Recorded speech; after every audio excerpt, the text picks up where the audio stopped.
Apocalypse 17, verset 12. On dit les 10 cornes que tu as vues sont aussi des rois. Les cornes sont des rois qui n'ont pas de royaume, mais qui ont autorité. Donc les 10 cornes, c'est comme les 7 diadèmes, sauf que eux, ils n'ont pas de territoire, mais ils ont un pouvoir. C'est ce que je vais vous expliquer. En fait, ils ont une autorité. Ça veut dire qu'ils parlent, on se soumet. Donc c'est comme ça les cornes règnent, mais sans territoire. Ok? Amen. Alors c'est quoi les royaumes? La Bible dit que Jésus-Christ était oint d'onction, il avait d'onction de force pour faire sortir tous ceux qui étaient sous l'empire du diable. Satan, c'est un empereur. Un empereur, c'est un roi qui a sous lui plusieurs rois. On peut l'appeler un roi ou on peut l'appeler un empereur, mais c'est un roi. Ok? Voici, j'ai fait mes recherches dans la Bible. Quand Dieu m'a parlé des royaumes, il m'a dit, regarde ta Bible, lis. Et puis toute entité qui n'est pas divine, qui est satanique, à laquelle j'ai attribué l'expression d'un royaume, d'un roi. Et quand j'ai commencé à faire les recherches, je me suis rendu compte qu'il y a 7 choses à qui Dieu donne le thème de roi. Le premier, le règne des ténèbres. Il dit, les ténèbres ne régneront pas toujours sur la terre. Il dit, tu vois, ça, c'est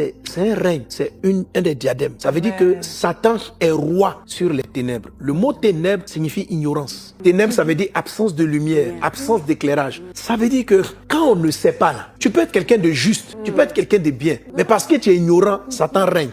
Là, deuxième, le règne du péché. Le péché ne régnera pas sur votre corps. Donc le péché règne. Jésus a dit, tu ne peux pas avoir 2 maîtres. Le mot maître, c'est le mot kurios. Mammon, l'argent, est présenté comme un seigneur, un roi. C'est un règne. Les archées, qu'on appelle les dominations, sont des règnes. Et tu veux les références? Le règne des ténèbres, je compte pas les ténèbres. Ésaïe 9:1, Psaume 107, verset 10. Osée chapitre 4 verset 6, Psaume 107 verset 10. Il dit ceux qui avaient pour demeure les ténèbres et l'ombre de la mort. L'homme de la mort, ça c'est un autre règne aussi. L'homme de la mort, c'est ce qu'on appelle le règne du séjour des morts. C'est 2 choses différentes. Donc il y a 7 règnes. Et le plus étrange, que le premier c'est les ténèbres. C'est pas que tu pêches, c'est pas que tu voles. Le règne des ténèbres n'a pas besoin que tu sois dans le péché. Le règne des ténèbres a besoin que tu saches pas. Donc tu es sous le pouvoir du règne des ténèbres quand tu sais pas qui tu es, quand tu sais pas où tu vas. Il te contrôle.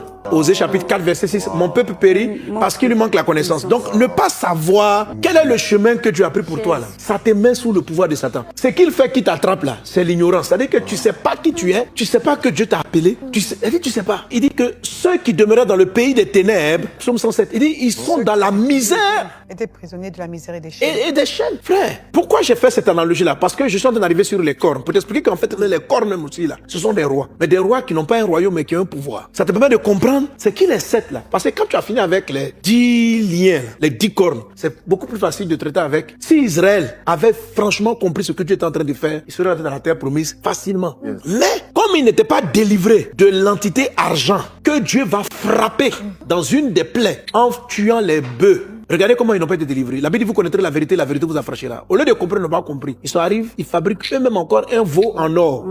La Bible dit, mon peuple périt par manque de connaissance. Donc, l'ignorance. Mais toutes les maladies là, c'est quoi? L'ignorance. Laissons même le monde spirituel, matériellement. Tu sais pas? Vérité. Le jour où on a découvert que la pénicilline guérissait les plaies, ça sauvait des vies. Donc les gens mouraient par ignorance. Sinon, Dieu avait mis la solution. Donc quand vous êtes là, vous dites, il faut que je sorte de la pauvreté. Mais est-ce que c'est pas les ténèbres même qui font que tu es dans la pauvreté? Est-ce que c'est parce que tu comprends rien à l'économie, tu comprends rien au commerce, tu comprends rien et tu es en train de prier. Reba Katala, oh je sors de la pauvreté, je sors de la pauvreté. Dis à Dieu, ouvre mes yeux. La prière pour sortir de cette force, c'est Seigneur, éclaire-moi et non pas mais mes affaires n'ont qu'à marcher. Non. Tant que tu es ignorant, tant que le règne des ténèbres va te maintenir dans la misère et dans les chaînes de la pauvreté. Je veux commencer quelque chose. Je veux sortir de la force. Je veux avancer vers mon territoire. Prie pour que Dieu te parle et que Dieu t'éclaire. Et quand tu pries pour être éclairé, Dieu envoie aussi certains anges messagers qui viennent te montrer le chemin que tu dois suivre pour t'éclairer. Parce que par manque de connaissance, tu es en train de mourir. Et puis il y a le règne du péché. Romains chapitre 6 verset 12. Que le péché ne règne donc pas. Donc le péché règne. L'ignorance, les ténèbres règnent. C'est un des règnes de Satan. On l'appelle le prince des ténèbres. Il règne dans l'ignorance. Quand vous ne savez pas, lui, il domine. C'est une de ses couronnes. Il règne sur les ténèbres. Il règne sur le péché. C'est pas pareil. Il y a des gens qui savent pas, mais ils vivent pas dans le péché. Ils volent pas. Ils sont honnêtes. Ils sont droits. Et ceux-là, ils comprennent pas comment Satan arrive à les rendre malades, malgré leur sainteté. Comment Satan arrive à les maintenir dans la pauvreté, malgré le fait qu'ils ne volent pas, ils ne trichent pas, ils ne mentent pas, ils sont intègres. Comment on tue le pauvre Lazare? Il sait pas comment on s'en sort. Mais sinon, il est saint. Donc, le péché ne règne pas sur lui. Mais les ténèbres règnent sur lui. Et le péché a lui aussi été vaincu. Voici l'agneau de Dieu qui ôte le péché du monde. Donc, Tu es venu pour nous faire sortir des ténèbres. La Bible dit le peuple qui était dans les ténèbres voit briller une brillante lumière. C'est Christ. Christ est une lumière. Ton étoile, c'est de la lumière.